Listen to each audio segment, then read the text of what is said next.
Hi, my name is Nidhi Salian and I'm a documentary filmmaker and former lawyer. Hi, my name is Sandhya Surendran. I'm a media, entertainment and tech lawyer. What is it about law that drew you to the profession? I think, honestly, law is seen as, I don't know, maybe this is my family thing, but as a degree you get just so that you can say you have a degree, so you get married. You know, it's like, yeah, she has a degree, she's a lawyer, now get married to her. So I was like, oh wow, this is serious, it's professional.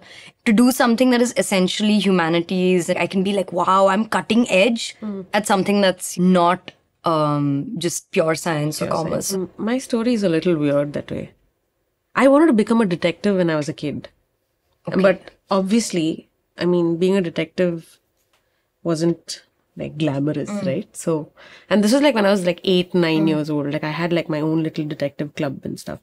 And then decided that maybe I'll become a criminal lawyer because it's the cooler option. And it helps with being a detective. Yeah. And you can kind of do have to like apply your detective skills. Yeah. And then I think obviously folks were like, oh, the very stereotypical way of saying she argues a lot, she'll be great as a lawyer, which is so dumb to be honest, because I know people who argue and do not make sense. But I think being a lawyer itself was, I'd made up my mind quite early. If I had not been a lawyer, I'd probably be a journalist.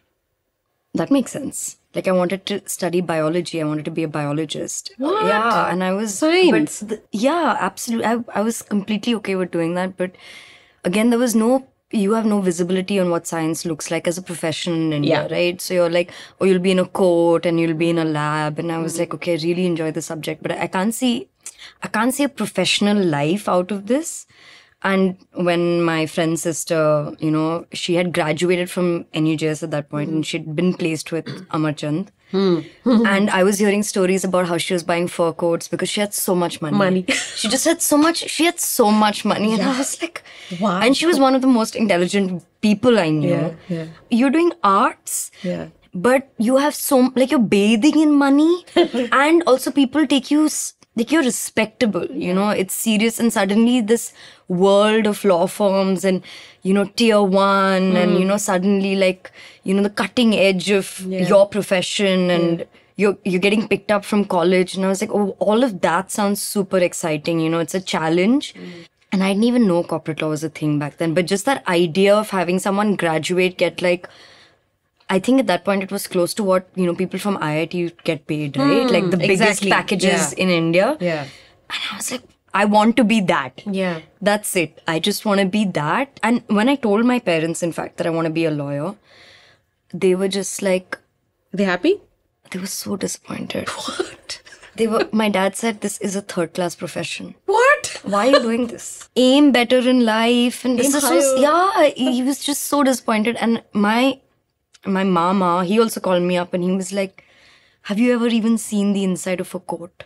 It's, you know, people just stand outside and they're like, notary. Yehi chalta hai. Like, in fact, my entire family was like, this is a really bad idea. And I started applying to all the universities myself. Because my dad was like, I'm not paying for anything. Yeah, they were not happy at all. And then I think that's also because of what people understood of law. You know, this is it. Yeah, because people think of lawyers as, oh, they're lawyers, they're like this crooked, the shrewd. Yeah. Because they're only looking at the image of lawyers in movies, right? Exactly. If you don't go to court, what kind of a lawyer are you? Yeah, And I was like, how do I explain this now? But if you try and, in fact, try to depict law or the legal profession or what lawyers do accurately, people will be like, aisa nahi hota hai.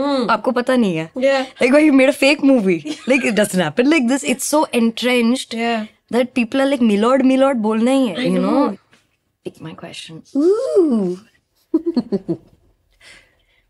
Do you remember the first brief you ever got? No. I think it's like trauma.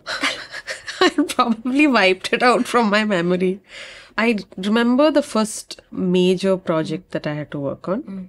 As a zero level associate, you're kind of put on due diligences, which is you go through like millions of paperwork to just figure out whether the company is doing the right thing or not. And then you find something which could be a little shady.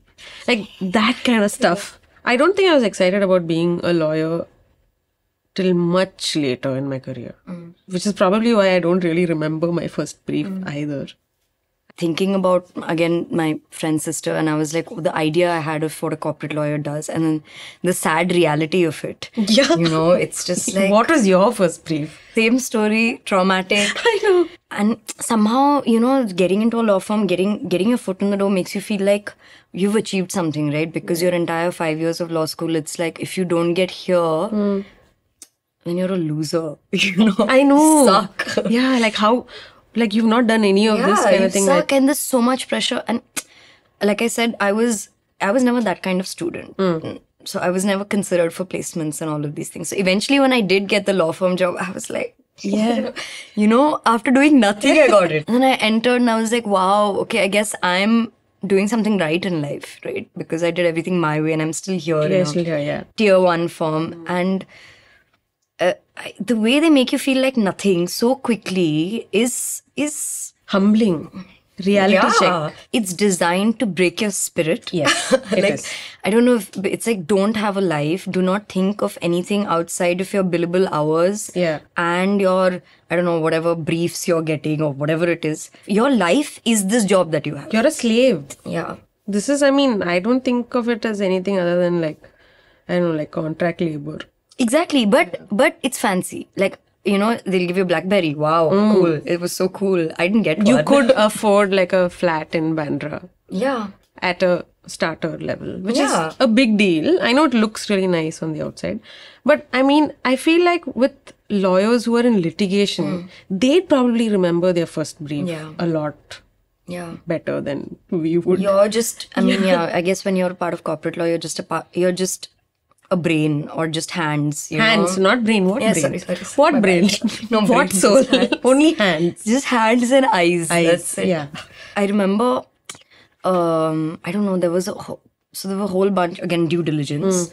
Lots of due diligence. And at some point, one of the things that I was handling more was due diligence for a stock exchange, like MCX. It's a multi-commodity stock exchange.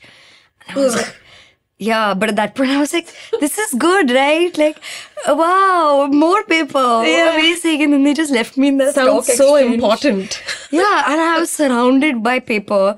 And I was like, I'm so important. Wow. They gave me 2 other interns. I was like, whoa, we got interns. I have someone to boss over. Yeah. Like, you know, that I have made it in life, you know. And that's also when I realized I had narcolepsy. That project, because I fell asleep in so many meetings, like head bang on the table. Oh my God. It was embarrassing. It was like conference rooms full of men, full like the bankers, the stock exchange people, lawyer, my whatever reporting lawyer partner. I was just like, boom. And I was like, I'm so sorry. I'm so sorry. It was very embarrassing. It would have been fun if I'd been on the other side. Yeah, and audible bang. Taking videos of this. Ooh, this is okay. Related to what we just spoke about. Is there a difference between how the legal profession is depicted on screen and how would you like to see lawyers and judges portrayed in the media? Obviously, there is a huge difference between how the legal profession is depicted on screen and the realities of it.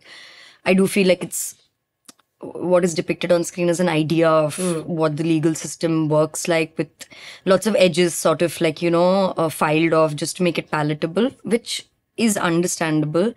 But I would like to see, I mean, range of lawyers, right? Like range of litigating lawyers. They're mostly male. And also, even if it's female, like they're always covered in paperwork. They have no time to do anything else. There is no work-life balance. And that is a lesson it took me years to unlearn. Like, you know, be a moss girl, right? Spend time in the forest, you know. I'd love to see that. Some healthy depiction of killing it at work, but also being able to check out and being like, yeah, you know, I touched grass today, or I trekked. Not in a like, I'm an ultra marathoner, not like that. Just I went on a walk, you know? Not that I'm Iron Man, I conquered. Yeah. I feel like that is tied into law a lot, you know. And that, even the way it's shown, right? Yeah. Like it's always like the ultra disciplined, like wake up in the morning, super fit, eat healthy, go to like this really fancy office. Yeah. And I also think that the way women lawyers are shown and the way male lawyers are shown are very different. And from an Indian movie perspective, it's, if you go back to how lawyers were shown maybe in the 70s and the 80s, only men, Yeah. right? And like all the major movies that you can think of, which are like legal or courtroom dramas, whether it's like Sunny Deol or, you know what I'm saying, right? And it's always like shown as a very super dramatic, and I mean, you don't macho. very macho, and that's not. I mean, that's hardly how it is. Yeah, you can have empathy. You know, it's a valuable skill. And like the opposing lawyers, like evil. Yeah, evil. He's defending. I have a problem with that. Yeah, I You're agree. just doing a job, and it's not all criminal law. Yeah. Like lawyers who don't go to court are as much of a lawyer as the ones who do. Yeah. So I think that distinction is probably coming up now. We're probably seeing more of that now. And I feel like women are shown as the corporate lawyers are now the women. Like it's like divorced and I don't have time for my kids because I'm working. Yeah, I'm this career-minded, Yeah. super ambitious, I have no time for my family kind of corporate lawyer. I want to give them some credit though, that I feel like in the last few years, a lot has changed. But I know that like in Malayalam cinema, right? Like you have very realistic courtroom dramas. They're showing both men and women in like believable legal roles in courtroom dramas, which are not in like this very fancy looking courtroom. Looks like a regular courtroom, which you and I know is the truth. Yeah. It's like dirty. You have like people milling around. You have like a billion cases being heard at the same time. Maybe sometimes in parallel also. Yeah. And like a no-nonsense judge who's not like all well kept and all of that. But I still think there's a long way to go. Bollywood has a long way to go. And yeah, Hollywood I think is, again, you have some of the best courtroom dramas, I right? wish we do more courtroom drama. But one depiction of a female lawyer in Hollywood was Erin Brockovich, which I thought was cool because she was unkempt. But it's also based on a real Yeah, story, and you're right? like, Yeah. okay, but doesn't feel like a lawyer, right? Like you're like, this person, look at the way she looks, the way she is. how Legally she, Blonde. yeah, Legally Blonde is Yeah. the best. Yeah, Legally Blonde is the best. I mean, I think that was fantastic for like breaking stereotypes, Yeah. like about how a lawyer is supposed to look. You're supposed to look drab. You're not supposed to like look after the way you like yeah. appear. And all of definitely that. don't wear pink. Yeah. And that means you're really unserious. Because no, you cannot. I mean, if you recollect the project that we'd worked on together, Indian Predator, Yeah. we did have recreations of courtroom scenes, and I'm sure you would have had to like given a lot of inputs on how that should be structured. Yeah. Murder in a courtroom Yeah. especially, there's like a, the climax of the series or whatever, what the series opens and closes with happens in a courtroom. And it's a big part of the story and we had to kind of recreate that. Yeah. So in that reconstruction also, how does this courtroom look and what is in it and whose photos will be put up, kya hai, kya nahi hai. Yeah. What are the references, and that question of, okay, should we again just stick with what, again, the audience will understand. Now, if I show audience a real courtroom, they'll be like, this is fake. Yeah. This doesn't exist. Aisa to hota nahi hai. So that also took a lot of back and forth and trying to push that on the team that, it has to be kind of realistic. What will things look like? Where will people be sitting? Because courtrooms typically have people sitting inside them. Yeah. And they're working out of that. So And you're not like, okay. it's not always, that the structure, the benches were arranged so neatly Exactly. and like the judge sitting high up and those two things on the side, like the witness boxes. Yeah, exactly. They don't look that polished. Yeah, at so that all. was we had to scuff up a lot of things and we ordered so many of those filing racks because I was like, ye rack. Oh, yeah, the rack filing hoga. racks. It's not going to be clean. Yeah, There'll be and you'll have like files like everywhere. thrown everywhere. Yeah, exactly. Ooh. What is one moment in your career that you're really proud of? I think for me it would probably be the switch that I made. I started off with a tier 1 firm, moved in-house, then moved to another company, which is a startup at that point in time, but it did really well. But that decision to leave the rat race, I mean, now if I had to go back in time and do it again, I don't know if I'd do it. If you make the switch? If I'd make the switch. I mean, because it's a scary thing. I was leaving a certain job. I was leaving certain measurable success in the sense that my growth and my trajectory was kind of confirmed. I knew I would become a certain thing. I knew I'd become VP legal, like get a certain amount of money and all of that. I mean, I guess it was just like this weird like state of flux where I was like, I can't do this anymore, where you do that corporate dance and do the ass kissing and all of that, make the small talk. And I was done. That was just not my style. I was like, I can't do this anymore. And decided to take what I liked doing, which was tech and media law, and freelance. And I think that kind of really changed everything for me. That's something which I'm actually really proud of having done, because it was quite a punt. If you want to give this up, it means going back to a setup where you're going to have someone constantly monitor everything that you're doing. Yeah, you'll have like fixed income coming in per month. I did have to do that, like with Vice. But that was like, I mean, I didn't have a choice because COVID happened. Yeah. And I got really lucky with Vice because it was a great environment to work with. And there was no one telling me what to do. They were like, you tell us what to do, which is great. I mean, and then I got to like actually create something over there and work with people, meet really interesting people, and work on stuff which you actually see real results out of, right? Where do you have lawyers being credited, for work that they've worked on? So to see your name on like end credits and all of that, I was like, okay, yay, finally like some actual measurable stuff that I've done. And I feel like especially with Indian Predator, from my perspective, it was like, okay, legal team will protect the company, but there are other people to protect as well, right? Like you're hedging your risks and you're like, okay, fine, the company is protected, the production team is protected, but what is the implication of the work? The work, I mean, all of us, you know, make salaries of it. We'll all put it on, like I put it on my CV all the time, right? Like, hey, I did this and I'm going to use it to get more work. But the people whose stories you're building on, they don't get anything out of it, right? And you're maybe opening them up to future legal challenges. That was what I found, that nobody fully sort of, it wasn't their problem. Yeah.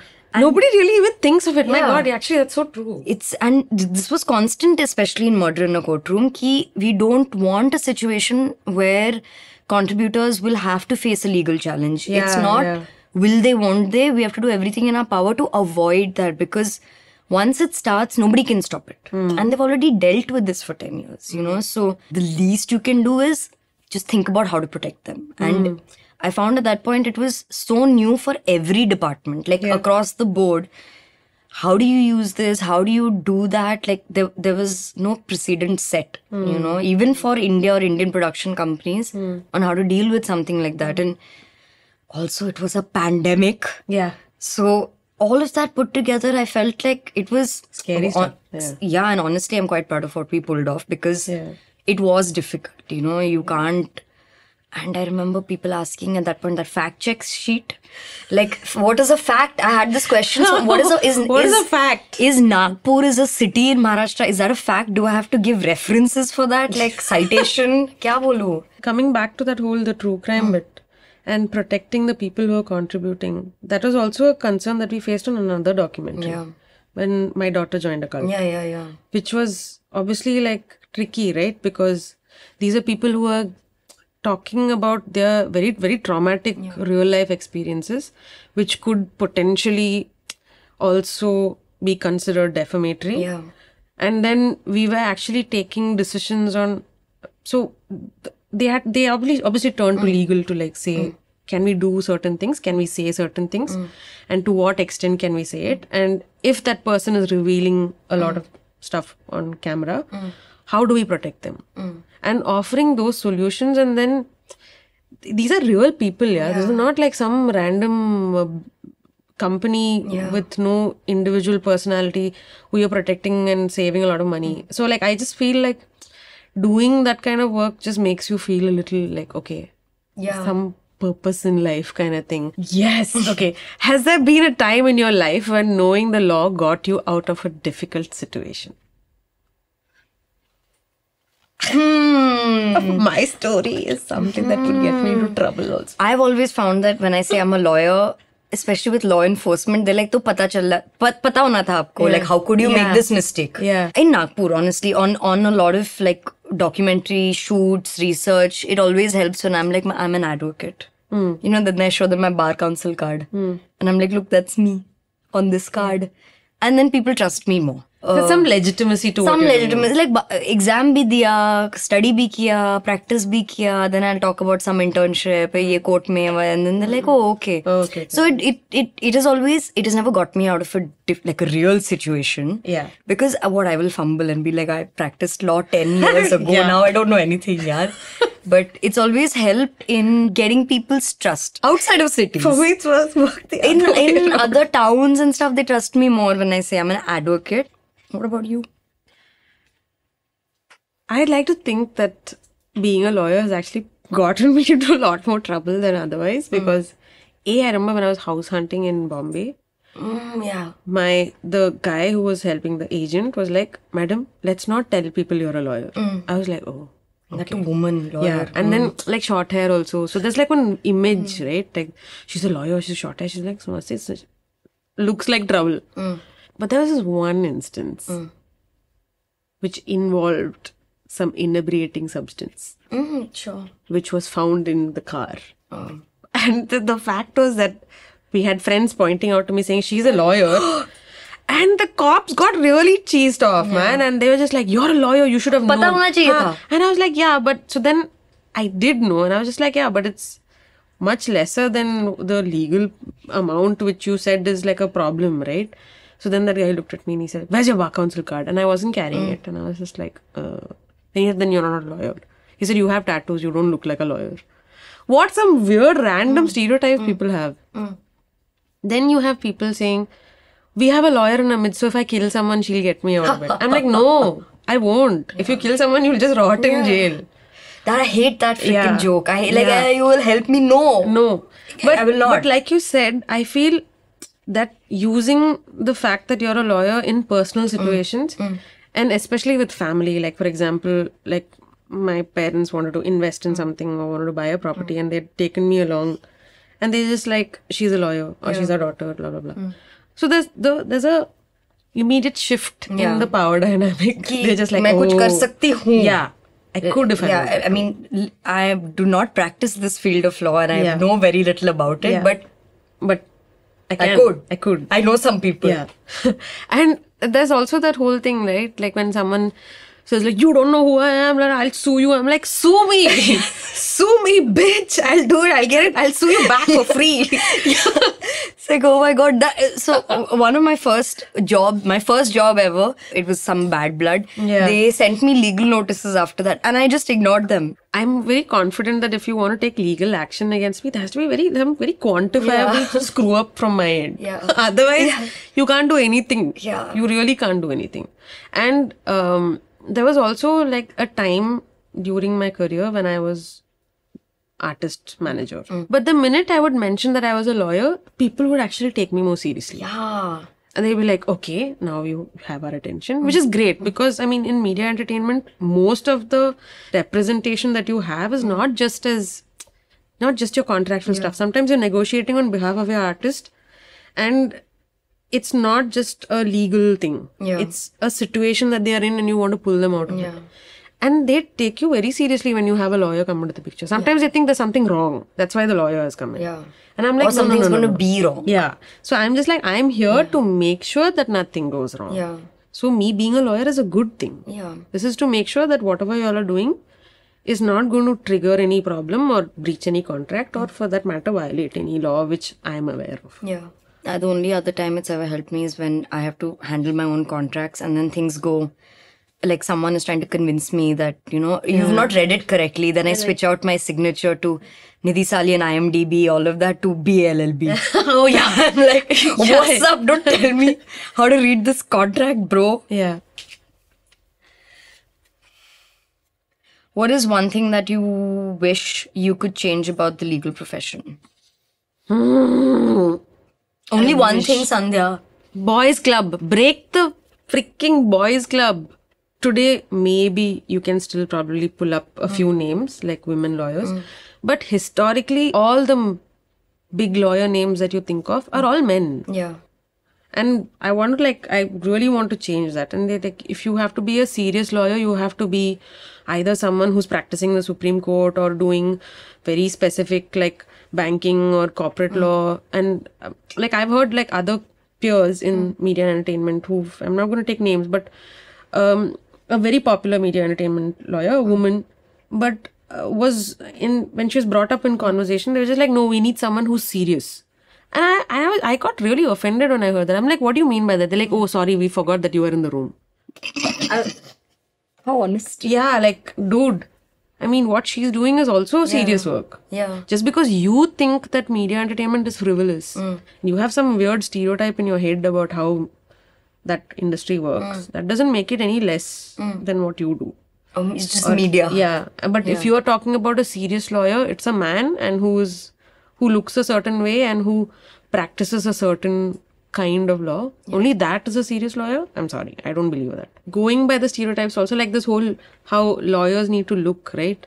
So when people looked at us and said, you don't look like a lawyer, I'm like, what does a lawyer look like? Did you have all of these tattoos when you were in the firm? No. Yeah, same here. I had a couple that I used to use this foundation spray. It covers up everything. I know porn stars use it because it's completely waterproof.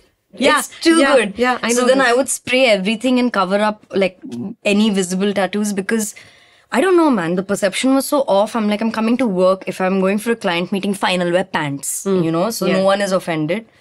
But that, and then piercings also, it was like, and even if you're wearing like small studs, Yeah.